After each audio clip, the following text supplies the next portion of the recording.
Hello दोस्तों, स्वागत है आप सभी का। दोस्तों, इस वीडियो में हम लोग 71st बीपीएससी में आए हुए साइंस के सभी क्वेश्चंस को उनके एक्सप्लेनेशन के साथ समझेंगे, जो कि हमारे आने वाले बीपीएससी एईडीओ एग्ज़ाम के लिए भी काफ़ी हेल्पफुल होगा दोस्तों। तो चलिए शुरुआत करते हैं।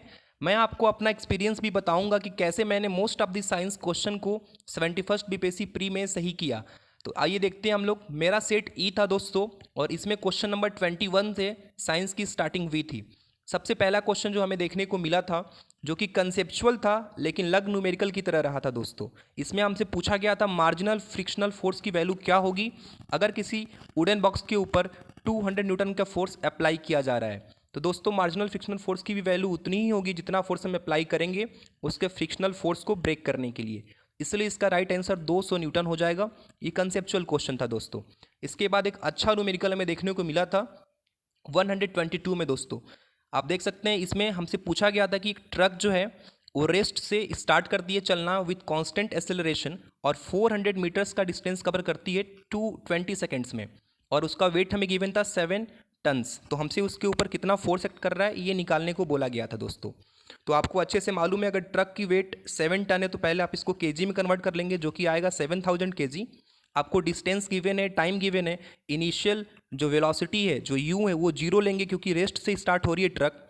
और हम मोशन के सेकंड इक्वेशन को जब यूज़ करेंगे, जो कि S equals to U T plus half A T square होता है, तो आसानी से हम एसेलरेशन की वैल्यू निकाल पाएंगे। ट्रक का जो एसेलरेशन है कांस्टेंट वो कितना है वो निकल आएगा।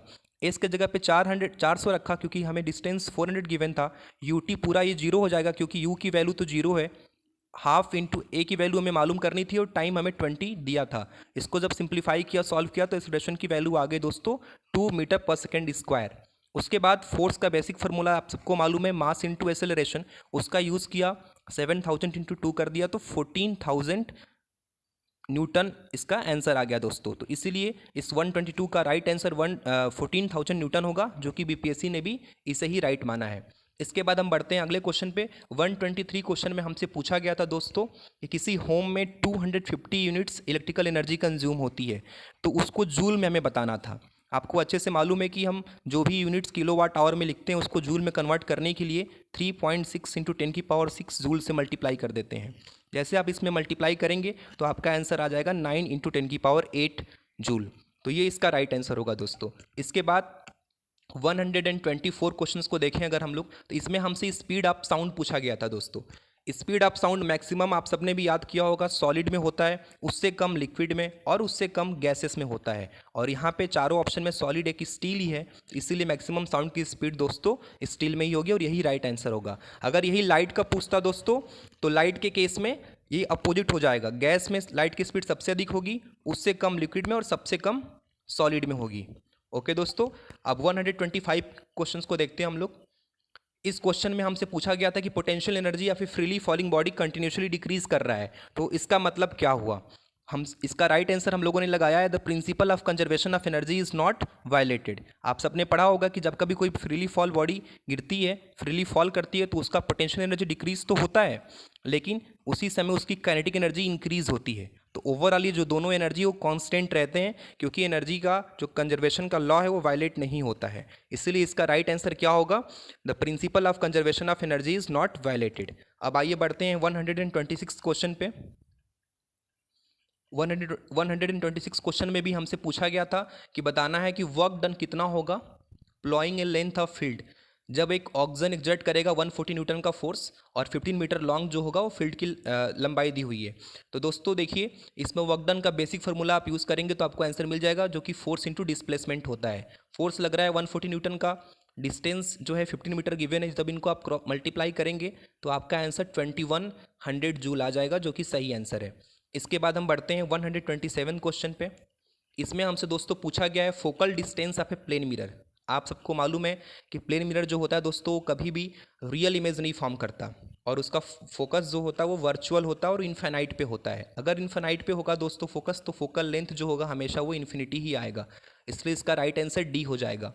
इसके बाद दोस्तों क्वेश्चन नंबर 28 अगर आप देखें, 128 जो यहाँ पे नीचे है, इसमें पूछा गया आपसे कि इलेक्ट्रिक पावर का कौन सा फॉर्मूला इसमें सही नहीं है, इलेक्ट्रिक पावर को कौन सा डोनेट नहीं कर रहा है।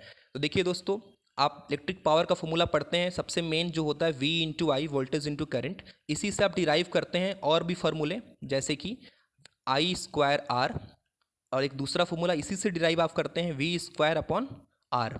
ओके दोस्तों, तो आप देखेंगे कि 3 मेन फार्मूले होते हैं इलेक्ट्रिक पावर निकालने के। इसमें से ये वाला फॉर्मूला आपको मिल ही गया, I square R, V square अपन आर मिल ही गया, V इंटू आई भी मिल गया। तो जो डिनोट नहीं कर रहा है इलेक्ट्रिक पावर के फॉर्मूले को, यही है आई आर स्क्वायर।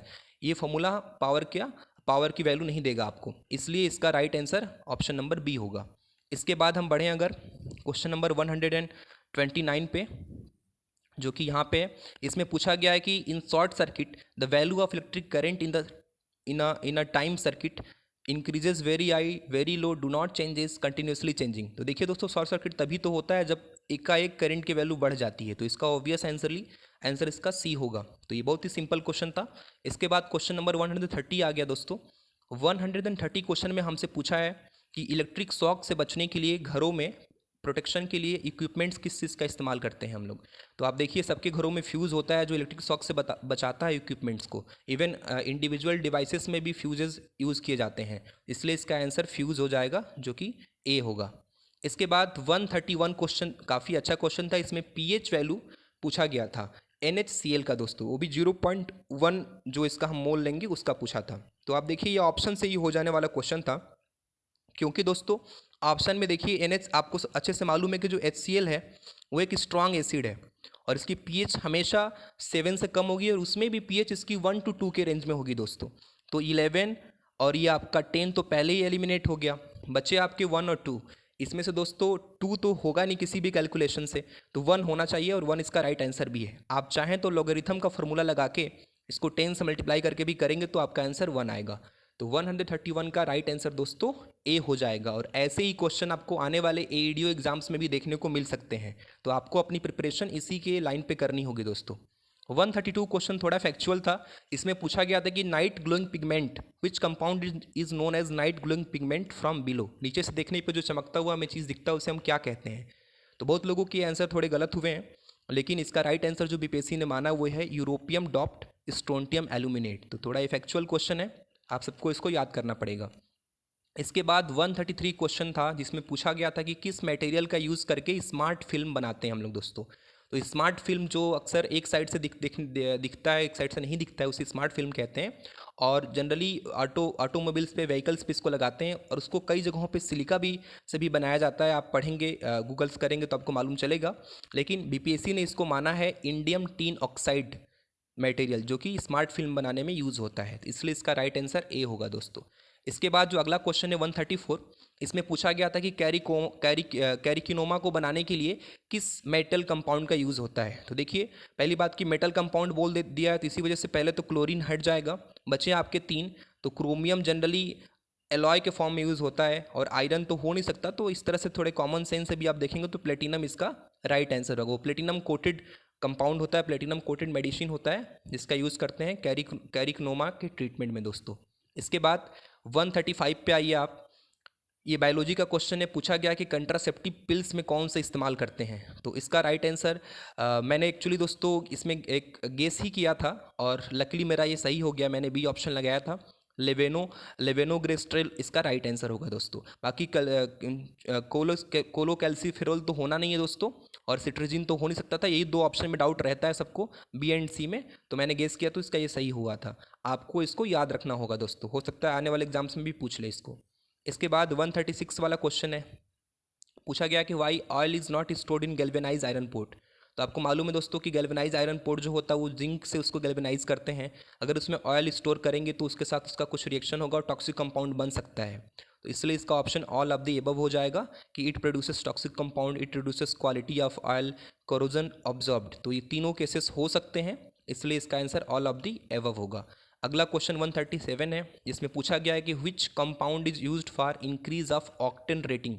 तो देखिए दोस्तों, ऑक्टेन रेटिंग जो होता है, ऑक्टेन रेटिंग एक जो हमारे फॉसिल फ्यूल्स होते हैं पेट्रोलियम, उनमें ऑक्टेन रेटिंग की वैल्यू अगर हमें बढ़ाना होता है तो हम लोग टेट्रा एथिल लीड का इस्तेमाल करते हैं। डीजल वगैरह में इसको जब मिला देते हैं तो उसकी ऑक्टेन रेटिंग दोस्तों बढ़ जाती है। तो टेट्रा एथिल लीड इसका राइट आंसर होगा। ये फैक्चुअल क्वेश्चन है, इसको आपको याद ही करना होगा। इसके बाद दोस्तों 138 क्वेश्चन देख लेते हैं हम लोग, जो कि PHBV का बायोडिग्रेडेबल एक पॉलीमर, इसका फुल फॉर्म पूछा था। तो यूजुअली दोस्तों देखिए, जो भी बड़े ऐसे लिखे होते हैं इवन बॉक्सेस में करके, तो जनरली वो राइट आंसर होते हैं, क्योंकि इतना बॉक्स बना के इतने डिटेल में तो वही ऑप्शन को लिख सकता है जो राइट होगा। तो ये एक थोड़ा सा हैक है, एक्सपीरियंस के बेसिस पे आप भी इसको चाहें तो लगा सकते थे, लेकिन कई बार ये गलत भी हो सकता है दोस्तों। तो थोड़ा कॉशन के साथ इस तरह के ट्रिक को यूज़ करना है। और वैसे पढ़ के आप देखेंगे तो ये most probable option number C ही लग रहा था, इसलिए इसका राइट आंसर सी है। Poly hydroxy butyrate hydroxy valerate इसका राइट आंसर है। इसके बाद दोस्तों क्वेश्चन नंबर 139 पे आते हैं। हार्मोन्स जो हमारे बॉडी में सिक्रीट होते हैं वो किन के द्वारा होते हैं? आपको अच्छे से मालूम है, ये सेबेक्सियस ग्लैंड और रिप्रोडक्टिव ग्लैंड तो हो नहीं सकता, इसी दो में कन्फ्यूजन होगा दोस्तों। तो जो एक्सोक्राइन ग्लैंड है दोस्तों, ये ग्लैंड जो होते हैं डक्ट वाले ग्लैंड होते हैं, ये डाइजेस्टिव एंजाइम्स जनरली सिक्रेट करते हैं। लेकिन जो हार्मोन्स होते हैं वो डक्टलेस ग्लैंड से होते हैं सिक्रेट, उनका नाम है इंडोक्राइन ग्लैंड्स। आप पढ़ते भी हैं इंडोक्राइन सिस्टम, इसलिए इसका राइट आंसर डी होगा। इसके बाद बढ़िए आप 140 क्वेश्चन पे। तो दोस्तों ये थोड़ा सा कंफ्यूजिंग क्वेश्चन था। इसमें बोला गया था interaction between herpes simplex virus and a human, इसके इंटरेक्शन को हम क्या मानेंगे? तो जनरली हम समझते हैं कि जो भी इंटरेक्शन दो लोगों के बीच में होता है जिसमें दोनों का कुछ हेल्प हो और वो अंदर हो, ह्यूमंस के अंदर ही करेगा वायरस इंटरेक्शन, तो इसका आंसर इंडो मीन्स अंदर हो जाएगा। और सिम्बोसिस मतलब कि म्यूचुअल एक तरह का इंटरेक्शन हो गया, ऐसा मानेंगे हम लोग दोस्तों। लेकिन ये ऐसा कॉमन सेंस हम सोच के भी इसको सही अगर करेंगे तो ये गलत हो जाएगा, क्योंकि BPSC ने इसका आंसर माना है दोस्तों पैरासिटिज्म। और एक्चुअली पैरासिटिज्म इसका सही आंसर भी है, आप देखेंगे गूगल पे या साइंस के डिफरेंट बुक्स में, तो उसमें पैरासिटिज्म ही दिखाया है। तो इसको आपको याद रखना होगा कि जब सिंपल वायरस और ह्यूमंस के बीच में इंटरेक्शन होता है उसको हम पैरासिटिज्म के कैटेगरी में रखते हैं दोस्तों। इसके बाद 141 क्वेश्चन में हमसे पूछा गया है कि इम्यूनोग्लोबिन जो है वो हमारे बॉडी में जो प्रोड्यूस होता है उसमें सबसे पहला कौन सा इम्यूनोग्लोबुलिन होता है जो इन्फेक्शन से बचाने में हमें सबसे पहले मदद करता है? तो इसका राइट आंसर दोस्तों IgM हो जाएगा, जो आपको याद करना है। इसके बाद अगला क्वेश्चन 142 का है, जिसमें पूछा गया है कि बायोलॉजिकल मेम्ब्रेन किस चीज़ से कंपोज्ड होते हैं। तो देखिए आप इतना लंबा आंसर लिखा है, ऑब्वियसली ये सही होना ही था। Lipids and proteins in varying combination, सबको मालूम है जो भी हमारे मेम्ब्रेन्स होते हैं like cell membrane, plasma membrane, वो सब के सब लिपिड और प्रोटीन से ही बने होते हैं, तो इसका राइट आंसर ये हो जाएगा। इसके बाद दोस्तों 143 पे देखते हैं जल्दी से। 143 में पूछा था कि नॉन सेंस कोडन कौन है? ऐसा कोडन जो एग्जिस्ट नहीं करेगा। DNA में जो कोडन होती है दोस्तों, उसमें नॉन सेंस कोडन कौन है जो इसमें एग्जिस्ट नहीं करेगा? तो देखिए दोस्तों, ये ट्रिपल यू जो लिखा है देख करके आपको लगेगा कि नॉन सेंस हो सकता है, ये मतलब एग्जिस्ट नहीं करेगा, लेकिन ऐसा नहीं है, ये सही आंसर है दोस्तों। इवन ये वाला भी सही है और ये वाला भी सही है। जो UAA है दोस्तों, ये नॉनसेंस कोडन है और इसलिए इसका राइट आंसर ए होगा। इसके बाद दोस्तों आप देख लीजिए, इसी के बगल में एक और क्वेश्चन साइंस का पूछा है, जिसमें पूछा है कि वैस्कुलर टिश्यूज़ जिसमें आपके जाइलम और फ्लोएम आते हैं, उनको सबसे पहले बार क्लासिफिकेशन के लिए किन साइंटिस्ट लोगों ने यूज़ किया था? तो ये फैक्चुअल क्वेश्चन है, जिसको मालूम होगा किया होगा, जिसको नहीं मालूम होगा वो छोड़ भी सकता है इस क्वेश्चन को। इसका राइट आंसर BPSC ने माना है APD कॉन्डोल को। इसके बाद 148 क्वेश्चन आप देख सकते हैं यहाँ पे, जिसमें पूछा गया कि मैंगो के कौन से पार्ट को हम लोग खाते हैं दोस्तों? तो इसका हम लोग जो मध्य भाग है उसे खाते हैं, इसलिए इसको बोलेंगे मेजोकार्प दोस्तों। बी आंसर इसका राइट होगा। इसके बाद 144 क्वेश्चन में पूछा गया है कि जो डेंजर ऑफ एक्सटिंक्शन पे होते हैं हम उन्हें क्या बोलते हैं? तो ये काफ़ी इजी क्वेश्चन था, उन्हें हम इंडेंजर्ड बोलते हैं। वल्नरेबल जो अभी खतरे के करीब पहुंच रहे हैं, एक्सटिंक्ट मतलब जो पूरी तरह से खत्म हो चुके हैं, और रेयर मतलब जिनकी संख्या कम हो, इसलिए इसका राइट आंसर दोस्तों इंडेंजर्ड होगा। इसके बाद आप आगे बढ़ेंगे तो देखेंगे पूछा है कि खरीफ क्रॉप कौन होती है? सबसे इजी क्वेश्चन है, खरीफ क्रॉप दोस्तों शुगर केन होता है। इसके बाद 146 में आप देखिए जाइलम किस चीज़ के लिए रिस्पॉन्सिबल है? तो जाइलम आप सबको मालूम है वाटर एंड मिनरल्स को ट्रांसपोर्ट करता है, यूनिडायरेक्शनल करता है ट्रांसपोर्ट, और फ्लोएम जो है वो फूड मटेरियल को ट्रांसपोर्ट करता है। तो इसका राइट आंसर दोस्तों ए होना था। इसके बाद 149 क्वेश्चन में आप देखिए ओजोन डे कब सेलिब्रेट करते हैं? तो आप देखिए इसमें आप 5 जून को इन्वायरमेंट डे सेलिब्रेट करते हैं, 5 दिसंबर को तो हो नहीं सकता, 21 अप्रैल को I think world water day celebrate करते हैं हम लोग, या अर्थ डे शायद। तो इसी वजह से इसका एक बचा हुआ पार्ट, जो बचा हुआ ऑप्शन है वो 16 सितंबर ही है, और यही इसका राइट आंसर हो जाएगा दोस्तों। इस तरह से इसको किया जा सकता है। इसके बाद माइक्रोरीजियल एसोसिएशन के बारे में पूछा था, इसमें एडवांटेज क्या है दोस्तों? तो देखिए इस क्वेश्चन को सीरियसली ना पढ़ने की वजह से बहुत से मिस्टेक्स हुए हैं लोगों के, मैंने भी गलती कर दिया है। अगर आप ध्यान से देखेंगे तो इसका लास्ट ऑप्शन दोस्तों डी होगा, जो जिसमें कि जो ये एसोसिएशन होता है एक माइक्रो बैक्टीरियम और एक तरह का एल्गी होता है उसके बीच में, तो उसमें जो एडवांटेज प्लांट को मिलता है दोस्तों, उससे उसका मिनरल एब्जॉर्प्शन और डिजीज प्रोटेक्शन दोनों होता है। और हमने यहाँ पे लिख दिया था प्रोटेक्शन और फूड, हमने इसको मान लिया था, जो कि गलत आंसर है दोस्तों। इस तरह से ये पूरे साइंस के क्वेश्चन आपने देखे, और ये साइंस के क्वेश्चन आपके आने वाले एग्जाम के लिए भी हेल्पफुल होंगे। तो आप इनको अच्छे से तैयार कर लीजिए। इनके बेसिस पे जो भी पैटर्न आप समझ पा रहे हैं, उस पैटर्न के अकॉर्डिंग साइंस की प्रिपरेशन करिए, और हो सकता है आने वाले बीपीएससी एईडी एग्जाम में भी इसी पैटर्न पे साइंस का क्वेश्चन पूछे, जो कि आपके लिए हेल्पफुल होगा अगर आप पहले से इसी बेसिस पे तैयार करेंगे दोस्तों। तो धन्यवाद।